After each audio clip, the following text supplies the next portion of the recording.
The file on Killian O'Rourke was a nightmare bound in federal bureaucracy. 43 known associates, 17 shell companies, 12 suspected felonies, a body count the FBI estimated at 6, probably double. 11 years untouchable. Now he was mine. "You'll be the first woman to get this close," my handler, Agent Morrison, said, sliding a burner phone across the table. "If he finds out who you are, he won't just kill you. He'll unmake you. He won't find out." I walked out before he could argue. I'd stared down cartel bosses and arms dealers. The president of the Devil's Own MC was just another monster to put in a cage. My cover was solid. Nadia Voss, freelance accountant, specializing in cleaning up books for people who couldn't go legitimate. The bureau had spent 6 months seeding my reputation. When O'Rourke's people reached out, I was the only name anyone recommended. I met him on a Thursday night in a warehouse on the industrial edge of the city. Rain hammered the roof. 2 men frisked me at the door. No weapons. No wire. The bureau watched through a drone feed 2 miles out, but in that room, I was completely alone. Killian O'Rourke was not what I expected. The file photos hadn't captured the silver in his dark hair or the jagged scar bisecting his left eyebrow. They hadn't captured the stillness of him, the way he stood completely motionless while his cold gray eyes cataloged every detail of my face. Patient men were the deadliest kind. "Ms. Voss." His voice was low, an Irish brogue worn smooth by decades in America. "You come highly recommended. I'm good at what I do." "So I hear." A ghost of a smile. "What's a nice girl like you doing in a world like this? Nice girls have bills too." He laughed, a low rumble that seemed to surprise him. "Fair enough. My books are a mess. Shell companies aren't holding up. I need someone to untangle it. Someone who doesn't ask questions. That's what I do. For a price. Everyone has a price." His gray eyes flickered. "And what's yours?" $300 an hour. Cash. No records. Steep. Quality is expensive." He studied me for a long moment. I kept my breathing steady, my posture relaxed. This was the moment where a target either accepted the cover or saw through it. "Fine," he said. "You start tomorrow. My sergeant-at-arms will set you up." I nodded and turned to leave. "Ms. Voss." His voice stopped me. "I don't trust easily. But I have a feeling about you." "A feeling?" "That you're not what you seem." He stepped closer, and his calloused fingers brushed a strand of hair from my face with surprising gentleness. "I don't know what it is yet. But I'm going to find out." I held his gaze. "I'm exactly what I seem, Mr. O'Rourke. We'll see." Phase 1 was complete. I was inside. 3 weeks later, he proposed. The clubhouse was buzzing after a tense negotiation with a cartel emissary. I'd kept to the corner invisible. But when the room cleared, Knox appeared beside me with 2 glasses of whiskey. "You handled yourself well tonight." "I didn't do anything." "Exactly. You sat there, didn't flinch. Most people can't manage that when armed men are shouting." He set a glass in front of me. "Drink." I sipped, buying time. In 3 weeks, I'd gathered enough evidence to put him away for decades. The bureau was already preparing the warrant. But something had shifted. The man I was sent to destroy noticed when I skipped meals. Remembered my coffee order. Threatened a prospect who looked at me too long. He looked at me like I mattered. "Nadia." His voice pulled me back. "I need to ask you something." "What?" "I need a wife." I choked on the whiskey. The cartel alliance requires I'm married. They don't trust single men. I need someone to play the part for 6 months. Someone who can handle herself. Someone I trust. His gray eyes held mine. Someone who already knows my books and doesn't run screaming from the blood on my hands. That's insane.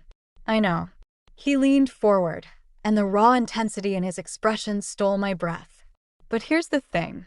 I don't trust anyone. Haven't for 11 years. Then you walked into that warehouse with rain in your hair and looked at me like I wasn't the monster everyone says.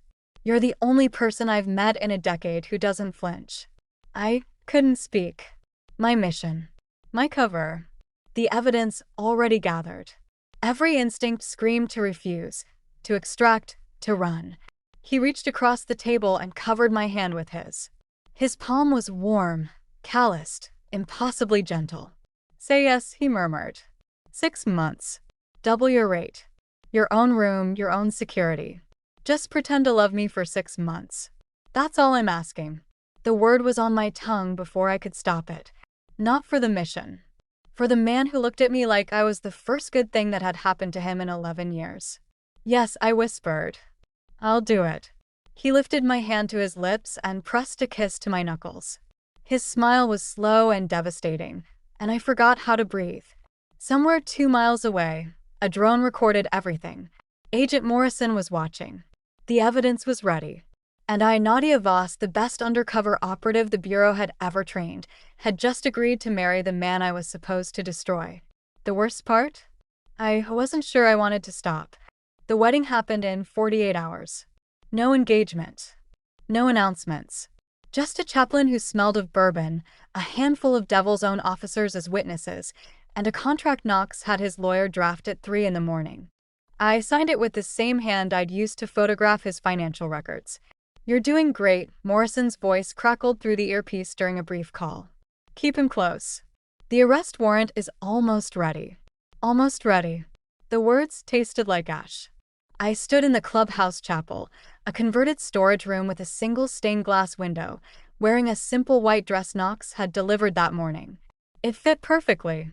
Of course it did. He'd probably measured me in my sleep, the infuriating, attentive, impossible man. He waited at the altar in a black suit, his cut traded for a jacket that couldn't hide the ink crawling up his neck. His gray eyes found mine, and the intensity in them made my knees weak. This was a transaction. A 6-month arrangement. So why did he look at me like I was the answer to every question he never dared to ask? You're trembling, he murmured as I reached him. I'm fine. You're a terrible liar. His thumb brushed my knuckles. We can still call this off. The cartel can go to hell. I'm not forcing you into anything. The word force hit me like a slap. He wasn't forcing me. He was asking me, giving me an out. And I was the one who'd said yes with a wire in my pocket and a lie on my lips. I'm not going anywhere, I said. Let's do this. The chaplain spoke words I barely heard.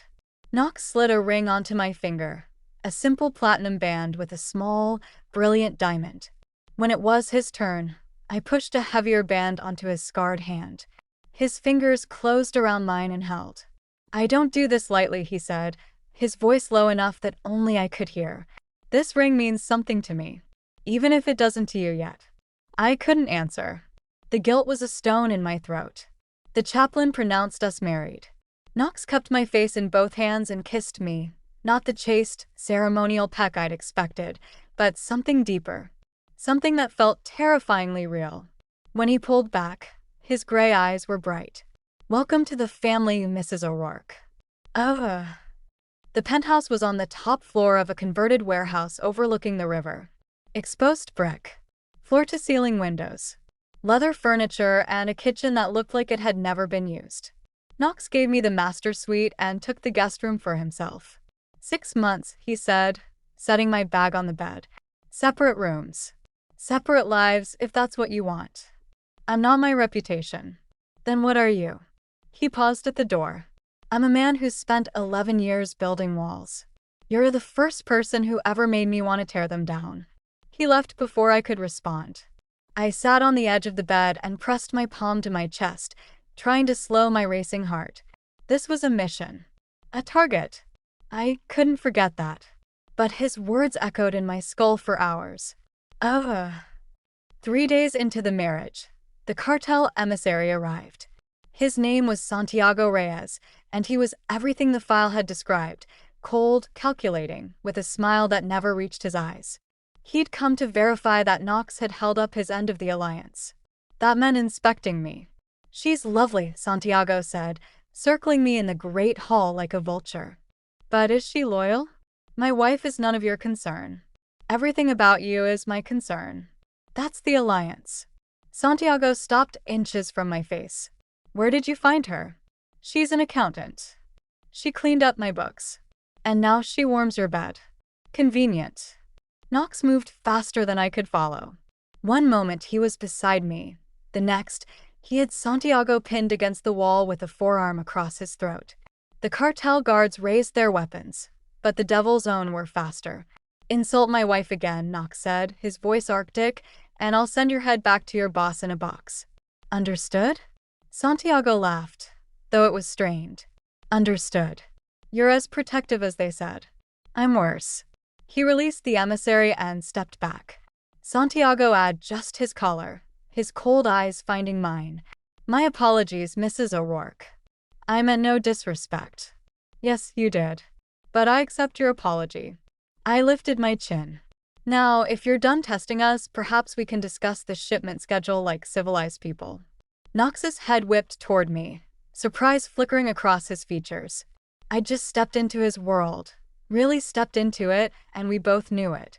Santiago nodded slowly. "I see why you married her." The meeting proceeded without further incident. When the cartel left, Knox turned to me with an expression I couldn't read. "You didn't have to do that. I'm your wife. Fake or not, that means something. It means more than you know." He crossed the room and cupped my face in his scarred hands. "You keep surprising me, Nadia. Every day. Every hour. Maybe you're just easily impressed. Maybe you're the most dangerous woman I've ever met."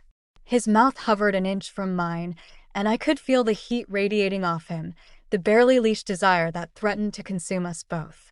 The wire wasn't on me tonight. I'd left it upstairs, but Morrison's voice was still in my head. "Keep him close. The warrant is almost ready." Almost ready. But not tonight. Tonight, I was just a woman standing in her husband's arms, and I wanted him to kiss me more than I'd ever wanted anything. Knox.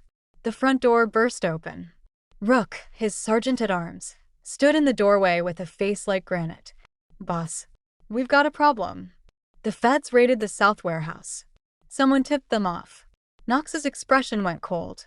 "Who?" "We don't know.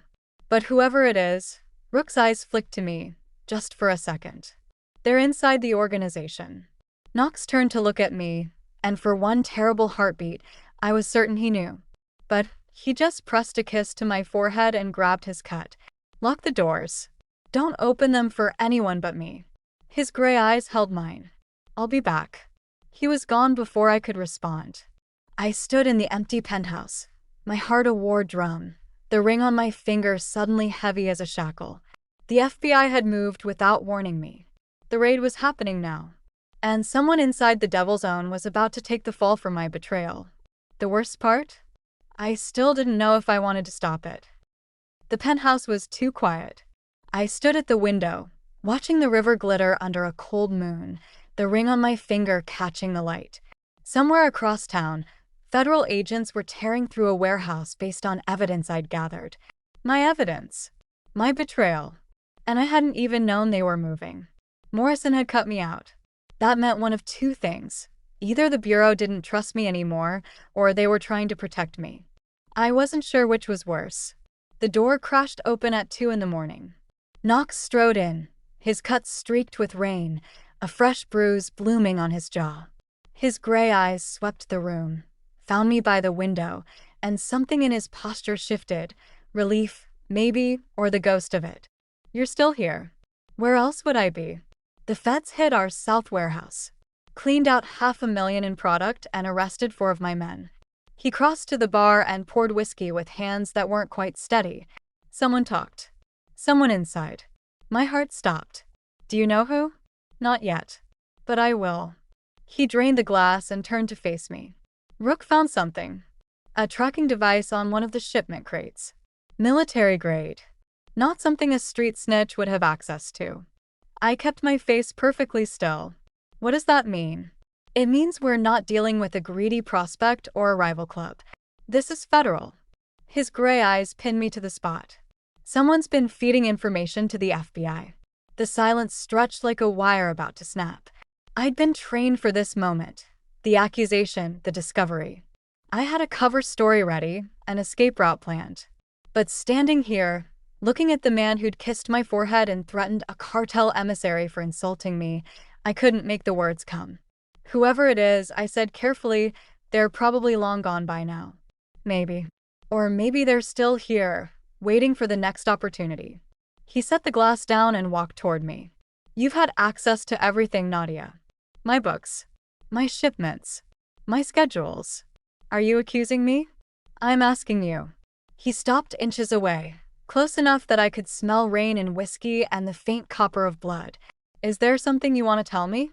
The wire wasn't on me. The backup team was miles away. If I admitted the truth now, he could kill me before anyone knew. If I denied it and he found out later, it would be worse. I chose the only weapon I had left. The truth, or something close to it. My name is Nadia Voss. I'm an accountant. I've never fired a gun or worn a badge or worked for anyone except the clients who hired me. I met his eyes without flinching, but I've also spent 3 weeks watching you, Knox. And the man I've seen isn't the monster everyone described. So if you're asking whether I'm the one who betrayed you, no, I'm not. He stared at me for a long moment. Then his hand came up and cupped my jaw, his thumb tracing my cheekbone with devastating gentleness. I believe you, he said quietly. God help me, I believe you. The guilt hit me like a freight train. I'd just lied to his face, and he'd thanked me for it. But beneath the guilt was something worse, relief. He still trusted me. I was still inside. Who else has access? I asked, steadying my voice. Rook. My VP. A few senior members. He released me and stepped back. I've known most of them for years. I trust them with my life. Then maybe it's not about trust. Maybe someone's being leveraged, threatened, or bribed. Or maybe they're just a traitor. His jaw tightened. I'll find out. And when I do, don't. The word escaped before I could stop it. Whoever they are, they might have had no choice. The FBI doesn't always ask nicely. Knox tilted his head. You sound like you're speaking from experience. I'm speaking from common sense. Not everyone who hurts you does it because they want to. He was silent for a moment. Then he reached out and took my hand, the one with his ring on it. His thumb traced the band. You're a strange woman, Nadia Voss. You walk into my world without flinching. You handle cartel emissaries like diplomats. You defend people you've never met. His gray eyes lifted to mine. And you're the only person who's made me feel human in 11 years. Knox. Whoever the traitor is, I'll deal with them. But I needed you to know, he paused, his voice roughening. If this all falls apart tomorrow, these 3 weeks with you have been worth it. Whatever happens, whatever they find, you're the best thing that's ever walked through my door. I couldn't breathe.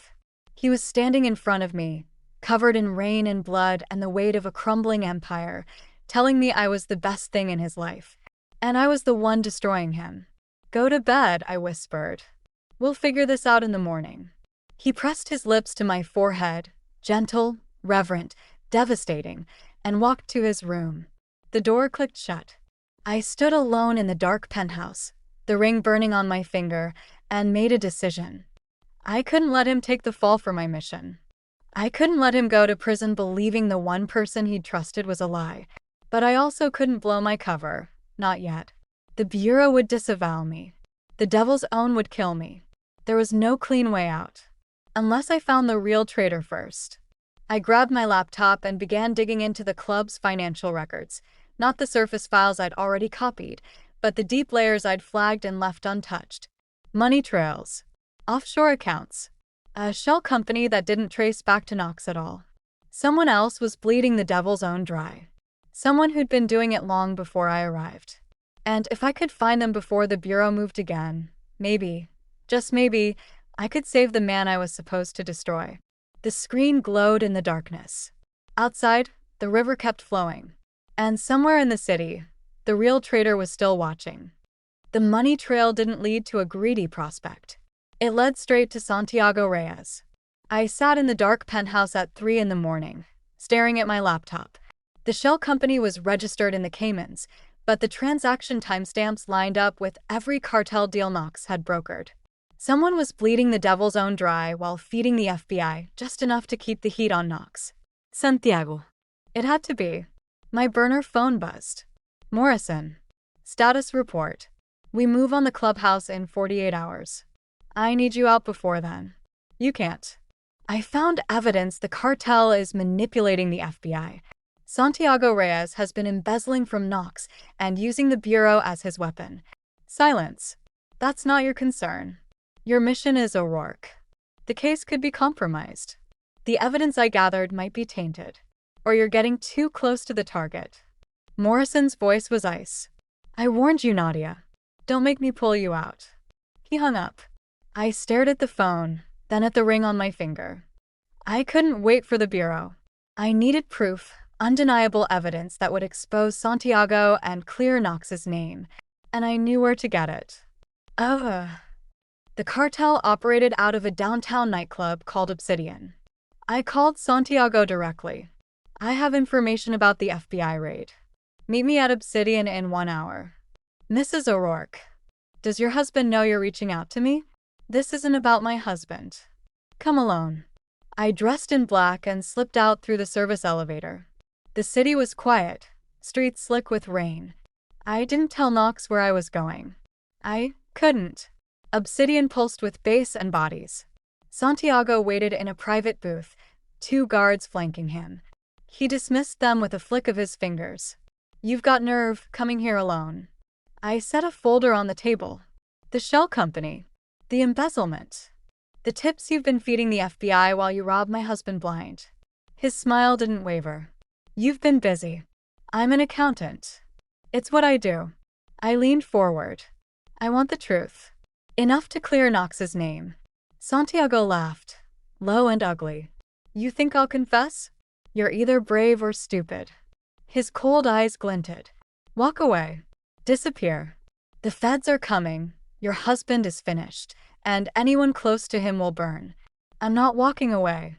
Then you'll die with him. He reached for the folder. I pulled it back. You have no idea what you're dealing with. I know exactly. A man stealing from his allies and blaming the FBI. What would the cartel do if they found out? His expression flickered. Fear, just for a heartbeat. Then cold calculation returned. You're making a mistake. I've made plenty. This isn't one. I stood, clutching the folder. My phone had been recording the entire conversation. It wasn't a confession, but it was enough to buy Knox time. I turned to leave and froze. Knox stood at the entrance of the VIP section, gray eyes fixed on me with an expression I'd never seen. Not fury. Something worse. Quiet, devastating disappointment. Rook stood behind him, hand on his gun. Nadia.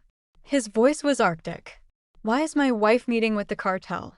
Knox, it's not what you think. Explain. No. Santiago leaned back, smiling. This should be interesting.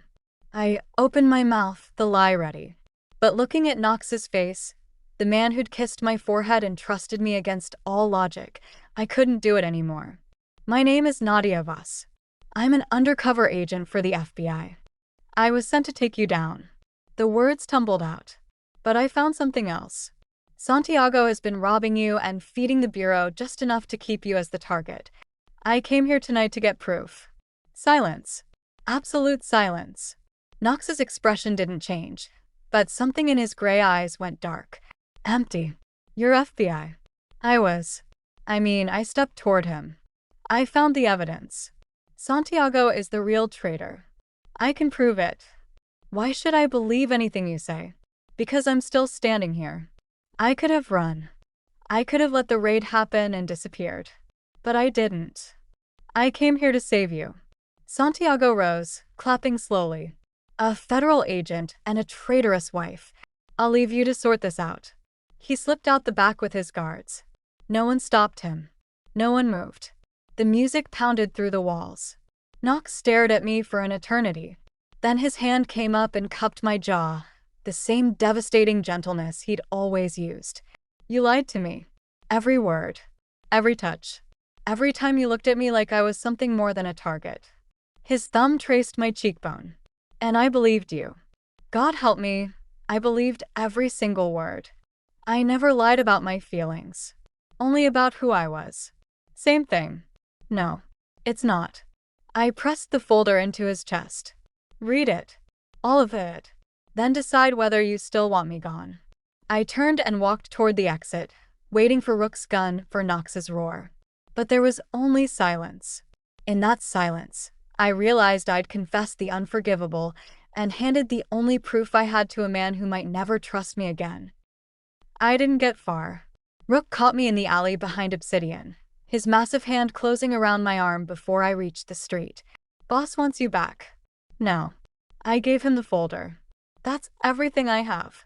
"He doesn't want the folder. He wants you." I could have fought. I'd been trained in 6 forms of hand-to-hand combat.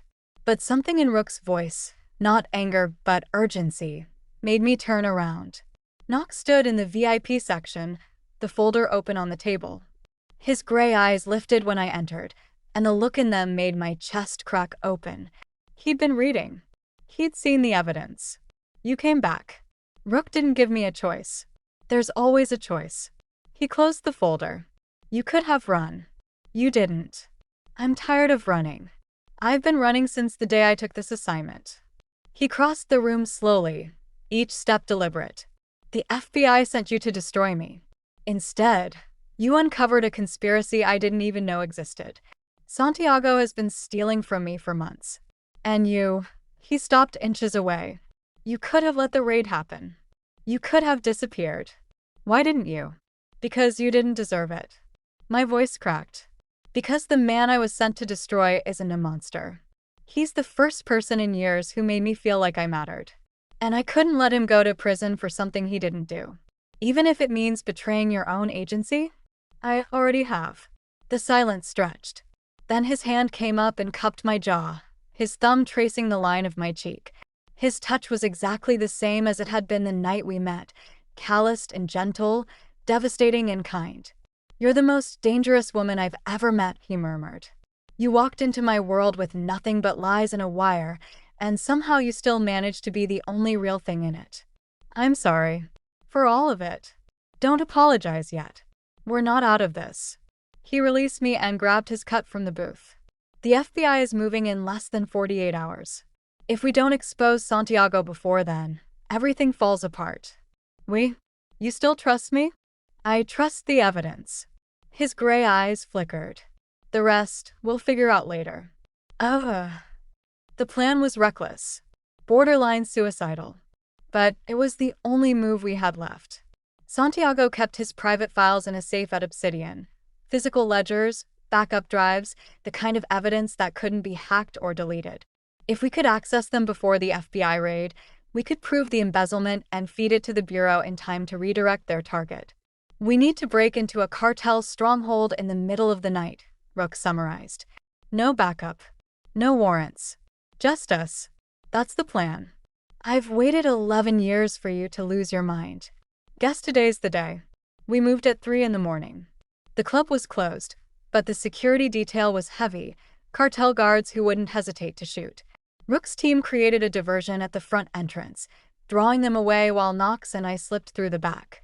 My FBI training had prepared me for a lot of things. Breaking into a drug lord's office wasn't one of them.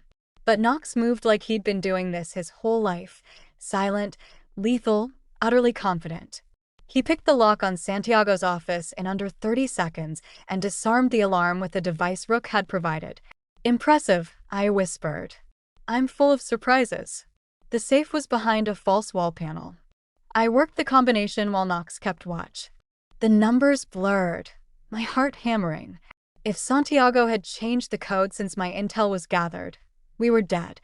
If the guards came back, we were dead. If Knox realized I'd known the safe's location all along and hadn't told him. The lock clicked.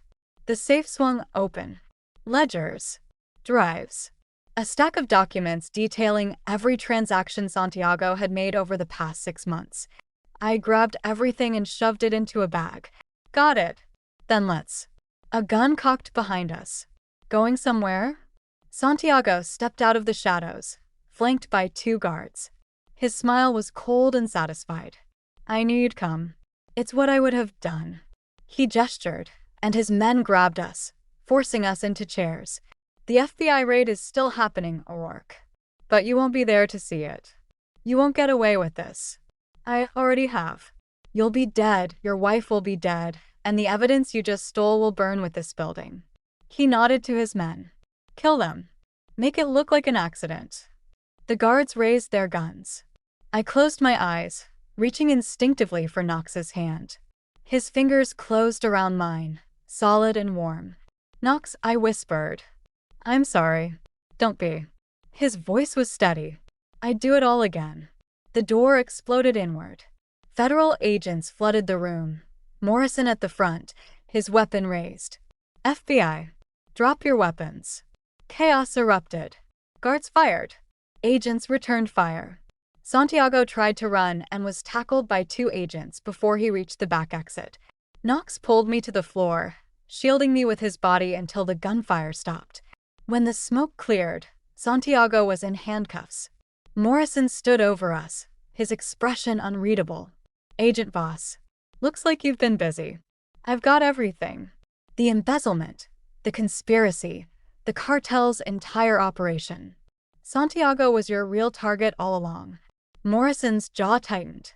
"We'll see about that." He turned to Knox.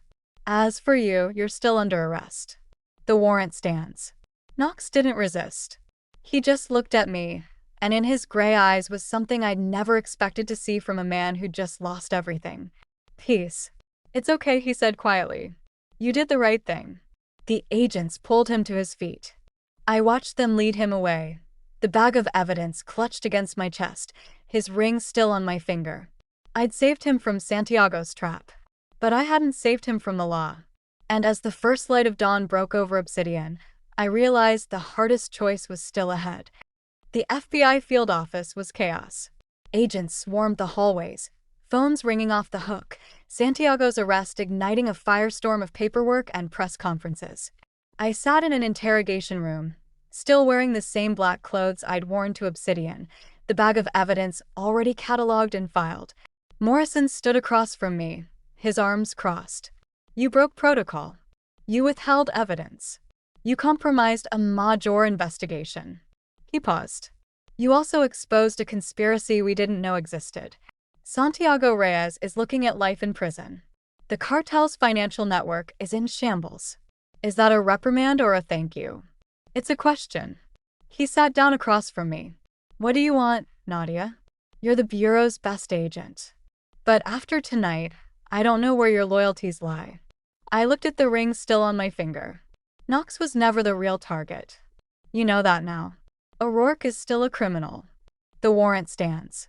Then renegotiate. You've got Santiago. You've got the cartel. That's a bigger prize than one biker president. I leaned forward. Knox helped us. Without him, I never would have gotten into that safe. Doesn't that count for something? Morrison was silent for a long moment. "You're emotionally compromised." "I know. And you don't care." "No, I don't." He exhaled slowly. "The director wants Santiago prosecuted to the fullest extent. That means we need O'Rourke's cooperation. His testimony would cement the case." He pushed a document across the table. "This is a deal. Reduced charges. Probation instead of prison. In exchange, full cooperation and a sworn statement." I stared at the paper. "You're letting him walk?" "I'm letting him earn a second chance. Whether he takes it is up to him." Morrison stood. "You have 1 hour to convince him. After that, the original warrant proceeds." Knox was in a holding cell at the end of the hall, separated from the general population.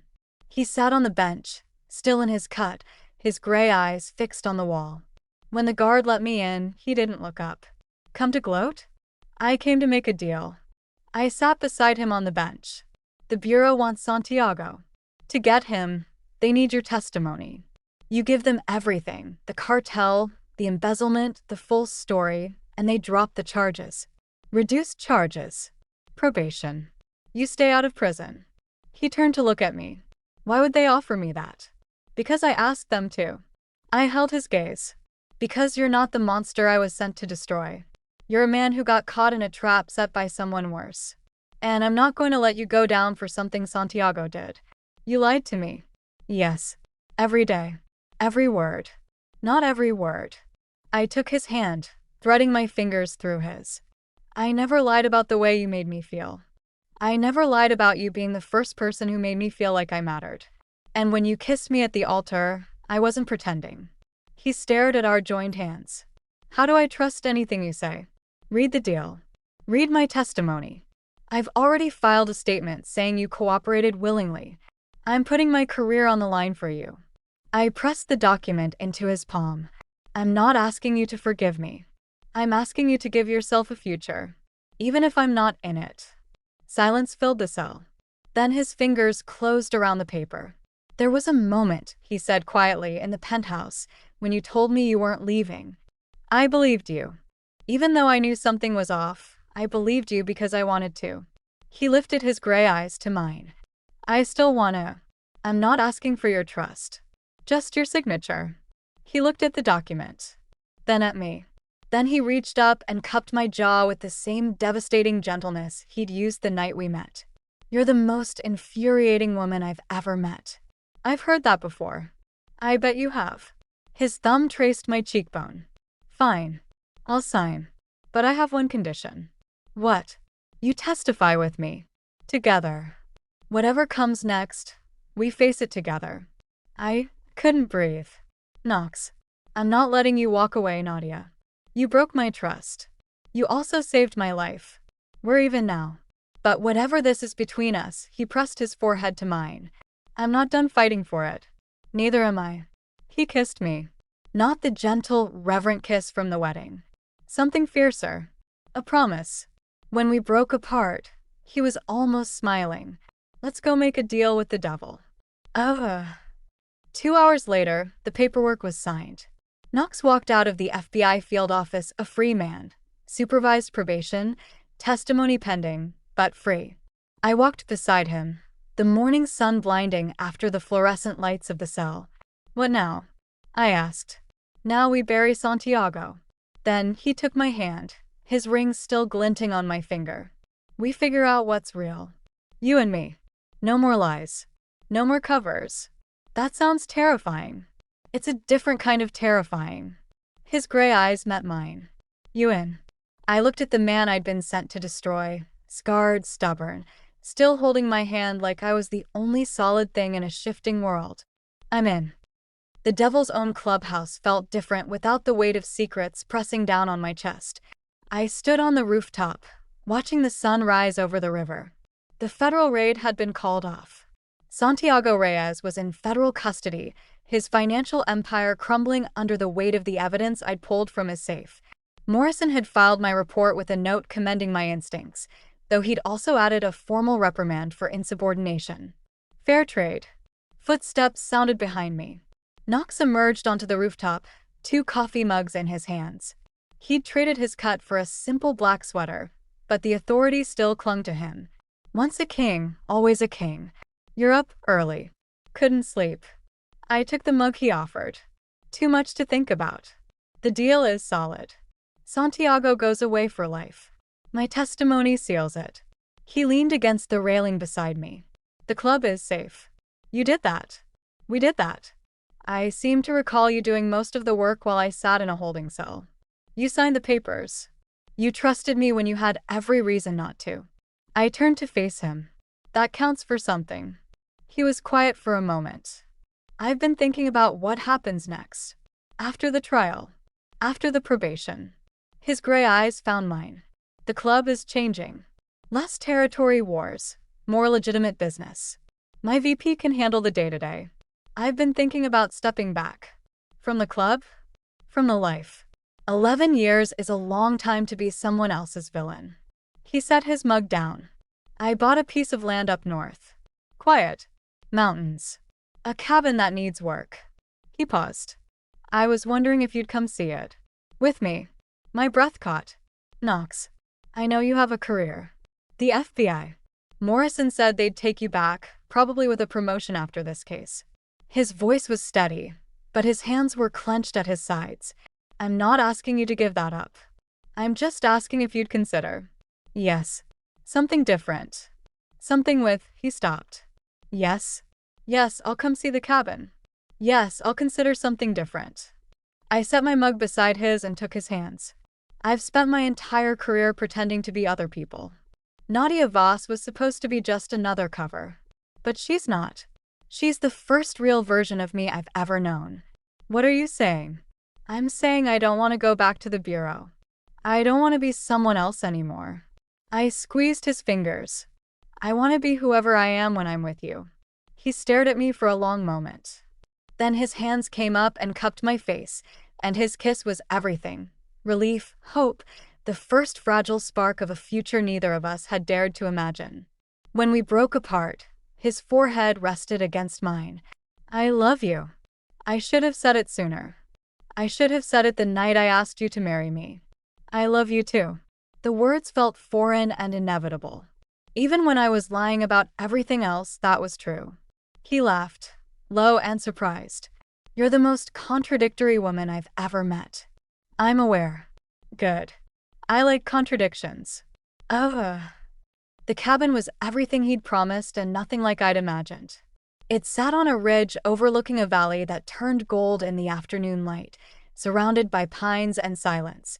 The porch wrapped around 3 sides, and inside, the fireplace was already stacked with wood. Knox had been preparing this place for months. Long before he knew about me. Long before the trial. You built this yourself?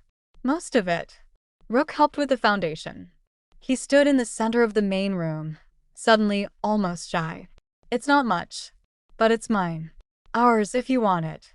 I turned slowly, taking in the rough-hewn beams, the stone fireplace, the windows that faced the mountains. No iron gates. No armed guards.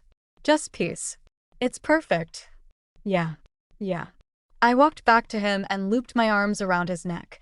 But there's one thing missing. What's that? A ring that isn't part of a fake marriage. His gray eyes widened. Are you proposing to me? Someone has to. You took too long the first time. I grinned. Killian O'Rourke. I've lied to you, betrayed you, and almost gotten you killed. Twice. But I've also saved your life, exposed your enemies, and fallen completely in love with you. Will you marry me? For real this time? He stared at me. Then he threw his head back and laughed. The real laugh. The one that cracked his scars wide open. Yes. God, yes. He pulled me against his chest. But I'm buying the ring. You've done enough. I have expensive taste. I'm aware. I've seen your hourly rate. I kissed him as the sun sank behind the mountains and the first stars emerged. Somewhere down the ridge, an owl called. The pines whispered in the evening breeze. I'd been hired to destroy the biker boss. Instead, I'd saved him, loved him, and built a future I never could have imagined. The best undercover operative the FBI had ever trained had finally found something worth staying for. The trial lasted 3 weeks.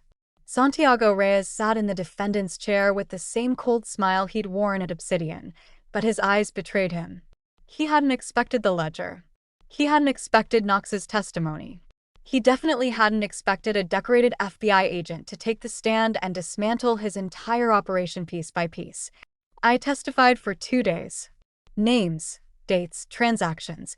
The Bureau had built an airtight case from the evidence I'd pulled from his safe.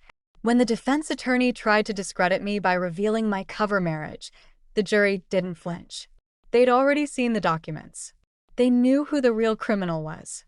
Guilty on all counts. The gavel fell. Santiago's smile finally cracked. As the marshals led him away in chains, his cold eyes found mine across the courtroom. I held his gaze without blinking. I'd stared down worse. Knox waited for me on the courthouse steps, his cut traded for a tailored jacket, his gray eyes soft in the afternoon light. It's done. It's done. You were magnificent up there. The defense attorney looked like he wanted to cry. The defense attorney should have picked a different client. I took his hand. Morrison said the plea deal stands. Your cooperation was noted.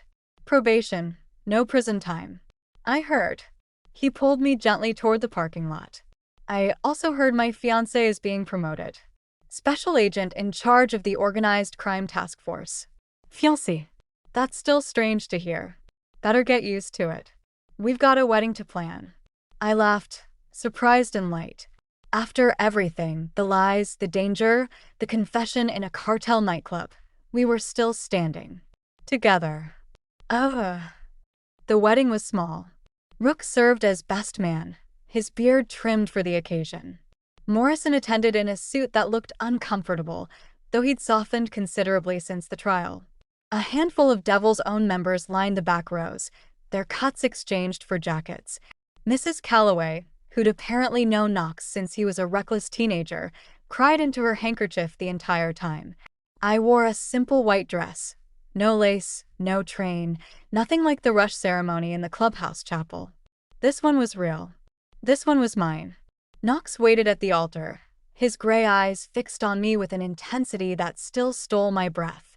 When I reached him, he took both my hands in his. You're shaking, he murmured. I'm not.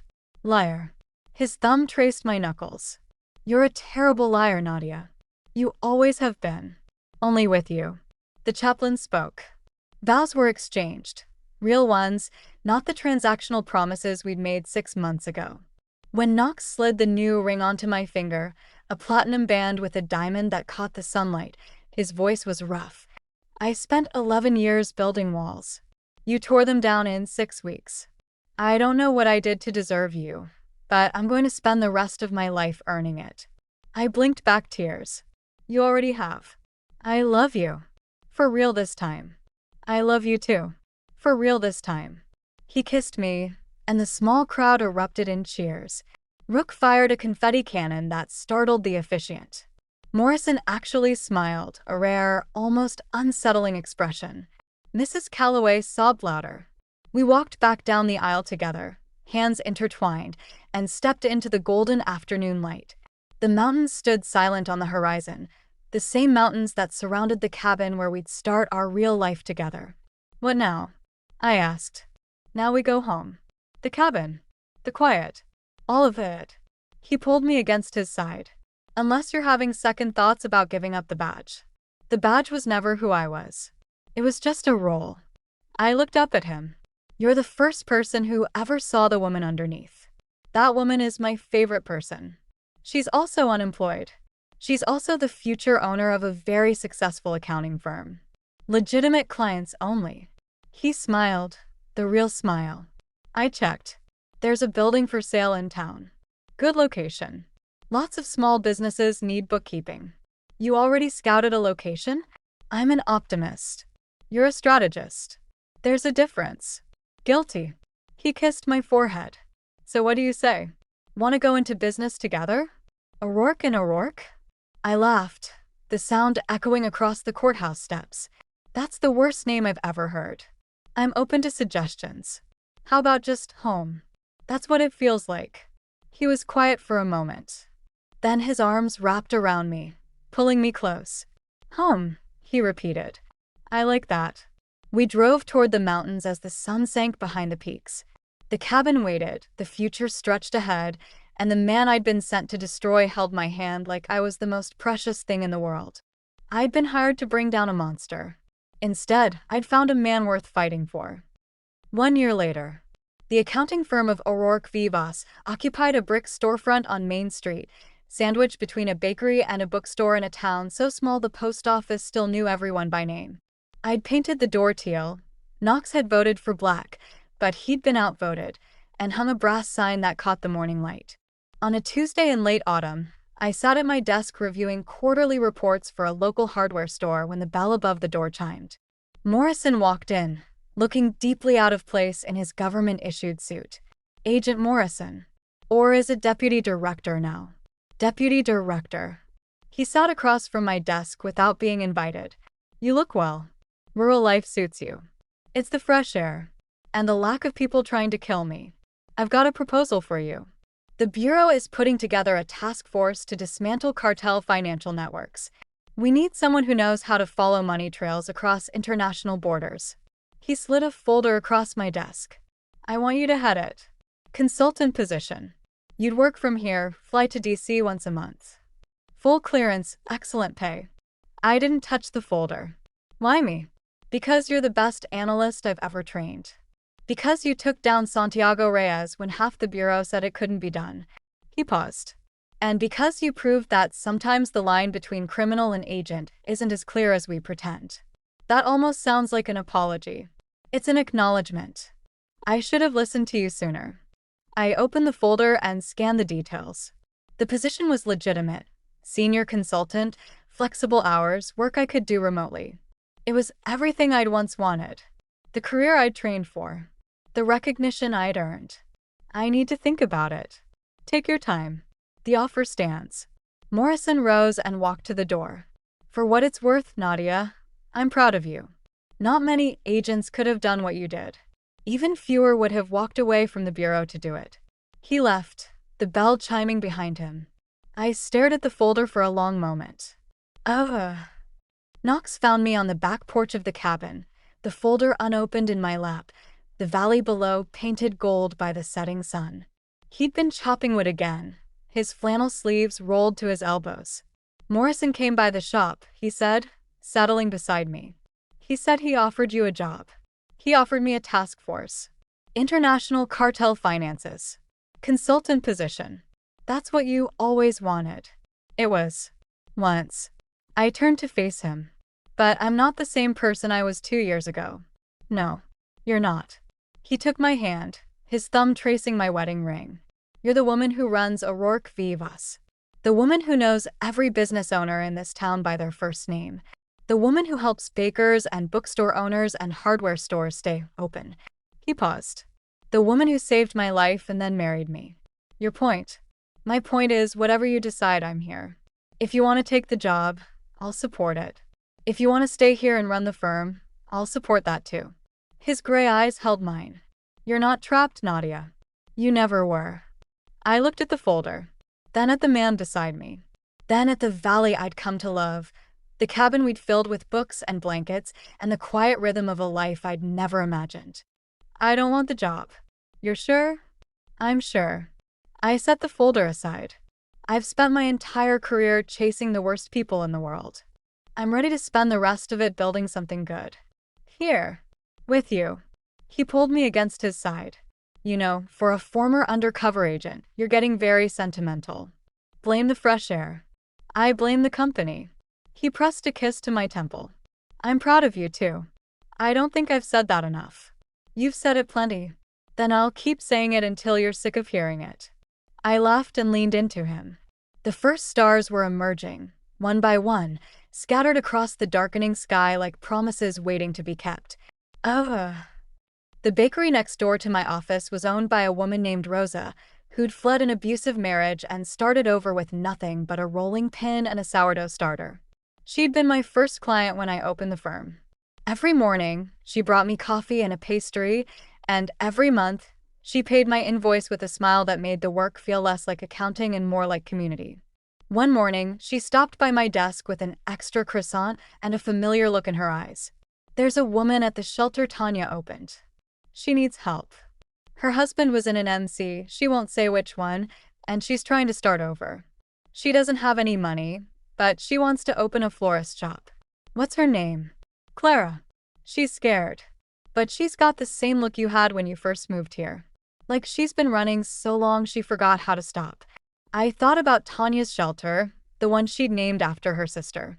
I thought about the women who walked through those doors, carrying nothing but fear and a desperate hope for something better. I thought about the woman I'd been when I walked into the devil's own clubhouse, lost, hiding, pretending to be someone else. Send her over, I said. I'll help her with the paperwork. Rosa smiled. I knew you would. She left, and I sat at my desk, staring at the brass nameplate that read O'Rourke v. Voss, Accounting v. Consulting. I'd been hired to destroy a biker boss. Instead, I'd built a life. And now, from this small office on Main Street, I was helping other women rebuild theirs. The bell chimed. Clara walked in, clutching a worn folder and looking at me with the same guarded hope I recognized from my own reflection years ago. Hi, I said, gesturing to the chair across from my desk. Tell me about the florist shop. And as she began to speak, I realized the truth I'd been searching for since the night I walked into that warehouse. I wasn't just an accountant. I wasn't just a former agent. I was someone who helped people start over.